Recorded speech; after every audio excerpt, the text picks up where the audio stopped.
जय हिंद दोस्तों, कैसे हो आप सभी। उम्मीद है अच्छे होंगे और अच्छे बने रहना। और स्वागत है हमारे इस यूट्यूब चैनल सचिन स्टडी वाला पे। ठीक है। और अगर आप लोग टेट की तैयारी कर रहे हैं, अगर उससे संबंधित अगर आपको कोई डाउट है कि क्या पढ़ें, कौन सी बुक्स फॉलो करें और कैसे क्या मेरा सीटेट क्लियर हो जाए, अगर उससे संबंधित आपको जानकारी चाहिए, ठीक है, तो हमारे इस वीडियो को अंत तक देखना और हमारे चैनल को सब्सक्राइब कर लेना। अगर आप किसी भी कम्पिटेटिव एग्जाम की तैयारी करते हैं, जैसे सीटेट है, टेट है, यूपी टेट है, ठीक है, या यूपी पुलिस का कांस्टेबल है, एसआई है, और क्या बोलते हैं तुम्हारा जीडी है, ठीक है, इन सभी अगर एग्जाम की तैयारी करते हैं तो आप हमारे वीडियो को जो है लाइक करें और हमारे चैनल को सब्सक्राइब करें, जिससे आने वाली वीडियो जो होंगी आपको तुरंत मिल जाएंगी। ठीक है, तो चलो वीडियो स्टार्ट करते हैं। जैसा कि मैं बताना चाहूँगा, जैसे बहुत सारे बच्चे हैं कि जो है सीटेट का एग्ज़ाम जो है फिलअप कर दिए होंगे या फिर कर चुके होंगे, क्योंकि सीटेट की एग्ज़ाम जो है यानी सीटेट का जो नोटिफिकेशन आया था ये 11 जो है क्या बोलते हैं मई को आया था और 10 जून तक चलेगा। ठीक है, तो आप लोगों से निवेदन है कि आप 10 जून से पहले ही आप सीटेट का फॉर्म अप्लाई कर दें, क्योंकि लास्ट में सर्वर डाउन का जो है समस्या रहती है। ठीक है, और बाकी मैं अब आपको बताऊंगा कैसे क्या इसमें जो है तैयारी करनी है, क्या क्या चीज़ फॉलो करनी है। पहली पॉइंट ये, जो बच्चे डीएलएड की तैयारी कर रहे हैं यानी डीएलएड पढ़ रहे हैं यानी डीएलएड अपेयरिंग है, डीएलएड कर रहे हैं, तो वो उनका डाउट होगा सर मैं जो है अपना सीटेट का फॉर्म भरूं या ना भरूं, इसका एग्ज़ाम दूं या ना दूं।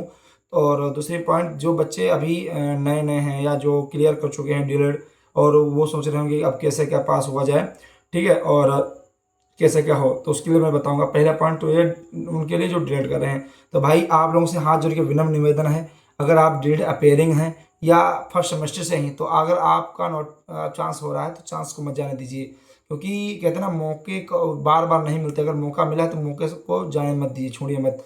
ठीक है, तो मेरे हिसाब से है आप सीटेट का फॉर्म जरूर अप्लाई करिए, चाहे आप डीएलएड में स्टार्टिंग सेमेस्टर में हो या लास्ट सेमेस्टर में हो या जो है कभी किसी भी सेमेस्टर में हो हैं अगर आप, तो आप डीएलएड जो है सीटेट का फॉर्म जरूर अप्लाई करिए।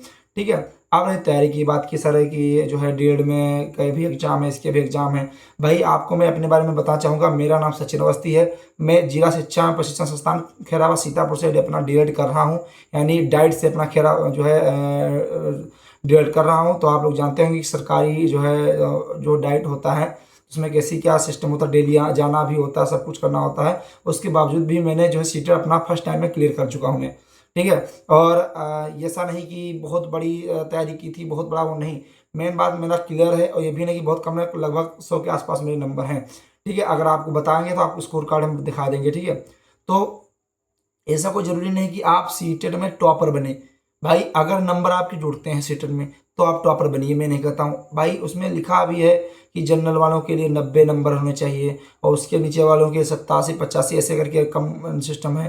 ठीक है, तो क्यों हमें टॉपर बनने की जरूरत भाई, अगर 140 भी ले आओ, 145 भी ले आओ और एक 90 ले आओ तो बराबर है ना। अगर हाँ वो कहाँ पे दिक्कत हो, अगर नंबर जुड़ते हैं तो उनकी उसके लिए दिक्कत हो जाएगी। अभी तक शायद 2-3 एग्जाम जो अभी तक जो एग्जाम हुए उनमें तो नहीं जुड़े हैं, तो काहे की टेंशन भाई ले रहे हो। ठीक है, तो इतना मत परेशान हो कि मैं हमको 100 जो है 150 में 150 लाने हैं, 130 लाने हैं, नहीं यार, तुमको मैं चीज क्लियर करना है यार, क्लियर कर लो बस, बात खत्म है। ठीक है, तो इतना बाउंड्री मत बनाओ कि बहुत सारे टीचर्स का जो है हम बेस्ट देख रहे हैं, क्लास देख रहे हैं, यूट्यूब पे देख लिया कि भाई 130 से कम नहीं होने चाहिए, ये वो फलान ढमकाना, ये पढ़ो वो पढ़ो। और मैं आपको सच बता दूं, मैं डीएलएड की तैयारी भी करता था और साथ में पढ़ाई भी करता था, किसकी सीटेट की और अदर एग्जाम की भी तैयारी करता हूँ। ठीक है, तो मैंने सीटेट और अदर एग्जाम की, जैसे एसआई है, इसका कांस्टेबल है, इनकी भी तैयारी करता था साथ में। ठीक, तब भी मैंने सीटेट क्लियर कर लिया अपना। ठीक है, और ऐसा नहीं कुछ अलग, हाँ जो चीज़ पॉइंट थी वो मैं आपको बताऊंगा जो मैंने किया है, बाकी आप अपना ऐसा जो कुछ अलग वो करना। ठीक है, और दूसरी बात भाई, जो फाइनल हो गया है इनका जो है क्या बोलते हैं डीएलएड, तो वो भाई उनका तो भाई जरूरी ही करना चाहिए भाई। अगर आप भी नहीं कर रहे तो फिर समझ लिया आप तो अपने पैर पे कुल्हाड़ी मार रहे हैं भाई। डीएलएड करने से नौकरी नहीं मिलती है, जब तक आप सीटेट या टेट यूपी टेट क्लियर नहीं कर पाएंगे तब तक आप टीचर जो है नहीं बन पाएंगे भाई, तो ये बात समझो। ठीक है, अब मैं बताऊंगा आपको क्या करना है। अगर कहते हैं ना कि इस सीटेट में क्या होता है, आता है बाल विकास आता है, दूसरा आता है तुम्हारा ईवीएस आता है, तीसरा आता है संस्कृत आती है, चौथा तुम्हारा क्या बोलते हैं मैथ आता है, और पांचवा तुम्हारा क्या बोलते हैं हिंदी आती है। ये 5 सब्जेक्ट आते हैं। ठीक है, यानी कि फर्स्ट चॉइस आपकी हिंदी रहेगी। ठीक है, और फर्स्ट चॉइस आपकी हिंदी रहती है, और सेकेंड चॉइस होती है आप कई सारी भाषा हिंदी होती है, तो बहुत अधिक सारे बच्चे संस्कृत चॉइस करते हैं। ठीक है, तो ये सिस्टम रहता है। ठीक, तो मैं इसमें पीआरटी की बात करूंगा, यानी कि फर्स्ट पेपर की बात करूंगा, सेकंड पेपर की बात नहीं करूंगा, क्योंकि जो मेरा क्लियर है वो इसी के बारे में बताऊंगा। ठीक है। और जो है इसमें क्या है पॉइंट नोट करना है कि मैथ और हिंदी, ठीक है, बाकी सीडीपी, ईवीएस और तुम्हारा संस्कृत। और एक चीज़ पॉइंट नोट करने वाली है कि इसमें जैसे एक हो गया मैथ, एक हो गया ईवीएस यानी जो जीके नॉलेज हो, जनरल नॉलेज होते ही है, और तीसरा हो गया तुम्हारा क्या बोलते हैं हिंदी। ये 3 सब्जेक्ट वो हैं जो बच्चा अदर यानी कॉमन जो है कम्पिटिटिव एग्जाम होते हैं उनकी अगर तैयारी कर रहा है वो यही होते हैं। मैथ आप तभी कांस्टेबल में पढ़ते थे, तब इसमें भी पढ़ना है। आप हिंदी अदर एग्जाम की तैयारी करते थे तो इसमें भी हिंदी वही आनी है। आप ईवीएस यानी कि जो है आपका पर्यावरण है, आप इसमें पर्यावरण सब आ जाता है तुम्हारा भाई, भूगोल, इतिहास, भूगोल सब आ जाता है इसमें। ये आप सब उसमें भी पढ़ते, कम्पिटिटिव एग्जाम में पढ़ते, इसमें भी आना है। तो इसमें अलग क्या है, सिर्फ सीडीपी और संस्कृत। ठीक है, ये बच्चों को थोड़ा परेशानी करती है। अगर आप डीएलएड में अच्छे से पढ़ाई करते हैं तो आपका जो है सीडीपी भी क्लियर हो जाता है। फिलहाल मैं आपको बताना चाहूँगा मेरा सीडीपी ज़्यादा क्लियर नहीं था। ठीक है, बस मेरा क्या था, मैथ और हिंदी और ईवीएस थोड़ा जो है अच्छा था, इसीलिए मेरा क्लियर हो गया एग्जाम। ठीक, अच्छे नंबर से, ज़्यादा नहीं कहूँगा कि 130 120 आ गए, हाँ ये ठीक ठाक नंबर आ गए हैं कि यहाँ क्या नंबर है कि हाँ चलो पास हैं। ठीक है, और ऐसा होना ही चाहिए कि बस मैं पास हो जाऊँ। ठीक, ये है, आप लोग भी चाहेंगे पास हो, क्यों जरूरी आपको भाई, अगर आपको लगता है कि टॉपर बनना है तो भाई आपसे मतलब ये टॉपर वाली वीडियो नहीं है। हाथ जोड़ता हूँ, आप वीडियो अभी छोड़ के चले जाइए। अगर टॉपर बनना चाहते हैं तो आप वीडियो अभी छोड़ के चले जाइए। ये टॉपर वाली वीडियो नहीं, बस आपको अगर क्लियर करना है, ठीक, 90+ लाने हैं तो इस वीडियो को देखना भाई। जो मैं लाया हूँ वही बताऊंगा। मैं 120-30 की बात नहीं करूँगा, क्योंकि ना मैं लाया हूँ ना मैंने एफर्ट डाला था, और जितना एफर्ट डाला था उसी हिसाब से मेरा नंबर आ गया। ठीक है, तो ये समझ गया। ठीक है, अब फोकस में चीज़ हिंदी पे करनी है, मैथ पे करनी है, और आपको यूबीएस पे करनी है। बाकी 2 पे नहीं करोगे तब भी कोई दिक्कत नहीं। फिलहाल मैं आपको राय यही दूंगा, हल्का फुल्का तब भी फोकस करो 2 पे। ठीक है, और अब इनके लिए बुक मैं बताऊंगा। बुक कोई आप स्पेशल बुक नहीं लेना है आपको कि हिंदी की अलग लें, मैथ की अलग लें, जीके की ईवीएस की अलग ले लें, संस्कृत की अलग ले लें, सीडीपी की अलग ले लें। एक ऑल इन वन बुक आती है, वो आती है हमारी क्या बोलते हैं यूथ पब्लिकेशन की आती है, देख लीजिए, ये है सीटेड करके। ठीक, इसमें जो है कई सारे एग्जाम्स, जैसे जितने भी पिछले एग्जाम हुए, प्रीवियस ईयर के पेपर इसमें दिए हुए हैं। ठीक है, तो अगर इसी को आप 2 से 3 बार, भाई सितंबर में एग्जाम होना है, ठीक है, तब तक नवंबर सितंबर में एग्जाम होना है, तब तक आप इसको 2-3 बार रगड़ दो। अगर मैंने सच बताऊं, मैं इसको ज़्यादा नहीं पढ़ पाया था, क्योंकि मैंने जैसा फरवरी में एग्जाम था, मैं जनवरी में इसको लेके आया था। 1 महीने में क्या इसको पढ़ लूंगा। हाँ, ये तो 10-15 शक लगा लिए थे तो थोड़ा बहुत अनुभव हो गया थे, ऐसे ऐसे उसमें क्वेश्चन आते हैं थे। ठीक है, तो आपका सितंबर में एग्जाम है। ठीक है, तो मैं आपके छोटे भाई के नाते आपको सलाह दूंगा, हिंदी आपकी तो वैसे ही प्रिपरेशन हो चुकी होगी अगर कंप्यूटर एग्जाम की तैयारी कर रहे थे।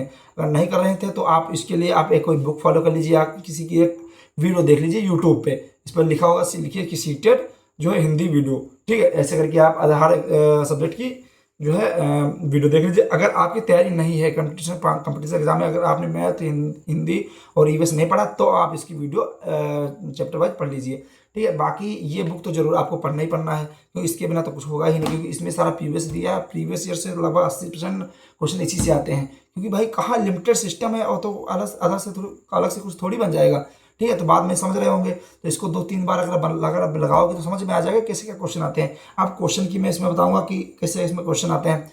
देखो, यूपी टेट की तरह इसमें क्वेश्चन नहीं आते कि ऐसे थर्मोडायनामिक्स का नियम क्या है, ठीक है, बाल विकास का सिद्धांत क्या, ऐसे डार्ट क्वेश्चन नहीं आते। ठीक है, इसमें क्या होगा, 30 नंबर होते हैं, 30 क्वेश्चन होते हैं। 30 में से 15 आपके पेडोलॉजी के क्वेश्चन होंगे और 15 आपके नॉर्मल क्वेश्चन जो होते हैं। ठीक है, तो इसमें जो 15 जो पेडोलॉजी के क्वेश्चन हैं वो आपको क्या है, मतलब जो है प्रैक्टिकली वाइज है, यानी कि अगर आप इसमें दिया होगा कि आप क्लास में बैठे हैं, कोई बच्चा कमज़ोर है, सारे बच्चे मजबूत हैं, तो आप कौन कौन से इसमें से कौन सा जो है आप तरीका अपनाएंगे, उसमें लिखा होगा बच्चे को मारेंगे, बच्चों को धमकाएंगे, बच्चों को प्यार से समझाएंगे। ठीक, ऐसे करके होगा, तो आप इसमें क्या होंगे, बच्चों को प्यार से समझाएंगे। भाई वो कमजोर है बच्चे को, ऐसे थोड़े कि उसको मारने लगोगे, उसको समझ में नहीं आ रहा। तो इस हिसाब से भाई कॉमन सेंस पे भी क्वेश्चन हो जाते हैं। ठीक है, और इतना अगर आप कर लेते हैं तो आपके जो है 90+ आपके को नंबर आ जाएंगे आराम से, उसमें कोई दिक्कत नहीं होगी। ठीक है, बाकी जो सब्जेक्ट आपको दिक्कत लगे उसका डाटा आप यूट्यूब पर जाइए, वीडियो देख लीजिए। वीडियो देखने के बाद उसके थोड़े बहुत नोट्स बना लीजिए, ज़्यादा मतलब लंबी नहीं बनाना है, क्योंकि अगर हिंदी और मैथ रिविज को अगर पकड़ अच्छे से कर लिया आपने तो ये बाकी आपका पेपर निकल जाएगा भाई। अगर तुक्का भी 30 में लगा दोगे, 18-19 क्वेश्चन तो आपके तभी सही हो जाएंगे। और अगर संस्कृत में ऐसे 18-19 हो गए तो 19 दूना 38 इधर हो गए, बाकी उधर हमको 25 ने 75, 75 और 38 कितने हो गए आपके भाई, 75 और 38 यानी 25 ने 75, 25 चक्कू 100, 25 चक्कू 100 यानी कि लगभग 8 8 5 13 लगभग 113 क्वेश्चन आपके सही हो रहे भाई इतने ही तो चाहिए आपको, 100 भी आ गए तब भी आप क्लियर हो जाएगा, 90 पे जो है खराब जाती है, यानी 90 पास मार्क, अगर 100 आ गए तब भी आप क्लियर हो जाएंगे। तो हर चीज़ एक कॉमन सेंस लेके चलिए, तो इतना करना, टॉपर मत बनिए। टॉपर वहाँ बनिए जहाँ पे आपकी जो है आपके नंबर जोड़ते हो। भाई इसके नंबर थोड़ी जुड़ रहे हैं, इसमें तो हम 150 कोई मिला नहीं, फायदा नहीं है। 150 वाला 90 वाला बराबर है भाई इसमें, अगर हाँ जोड़ रहे होंगे तब भाई 150 वाली की प्राथमिकता है। ठीक है, तो मैं ये नहीं कहता कि आप हाँ स्कोर मैक्सिमम का रखिए, मैं ना कहता आप 80-90 का सोचे, नहीं, अब मैक्सिमम स्कोर रखिए, पर हाँ ये ना सोचो कि टॉपर, हाँ टॉपर बनना भी है, अगर आप बीट कर रहे हैं तो भाई आप सभी चीज़ें मैनेज करनी है। ठीक है, तो अगर इतना आप कर लेते हैं तो आपका जो है जरूर आपके नंबर आ जाएंगे, आप पास हो जाएंगे।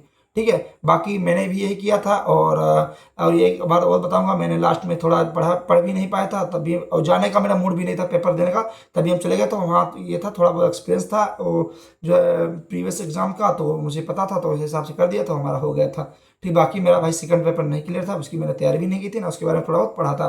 बाकी इस बार जो है मैंने यूपी टेट का फॉर्म डाला है। ठीक है, तो उसमें कोशिश रहेगी हमारा भाई दोनों एग्जाम क्लियर हो जाए, यूपी टेट का भी। और अगर अगली वीडियो में क्या करूंगा कि आपको मैं यूपी टेट का बताऊंगा कि मैं यूपी टेट के लिए क्या फॉलो करता हूँ, क्या पढ़ता हूँ, ठीक, जो जिससे आपको मदद मिल सके। बाकी भाई अगर डीएलएड के स्टूडेंट हैं तो डीएलएड भी फोकस रखिए, इसमें भी भाई डीएलएड आपकी प्राथमिकता है। अगर डीएलएड में बैक लगी तो आप बड़ी दिक्कत हो जाएगी, अगर डीएलएड वाले बच्चे होंगे तो समझते होंगे बात को। ठीक है, अगर वीडियो अच्छी लगी हो और हाँ लगी हो कि भाई अच्छी बात बताई है, ठीक है, और तो आप हमारे वीडियो को भाई लाइक और सब्सक्राइब जरूर कर दिएगा, जिससे हमें अच्छे मन से लगे कि हाँ लोग हमारी वीडियो को देखते हैं। ठीक है, बाकी जय हिंद, जय भारत, और जो कुछ भी सुझाव हो या कमी लगे आप कमेंट में जरूर बता दीजिएगा। बाकी जय हिंद, लव यू ऑल।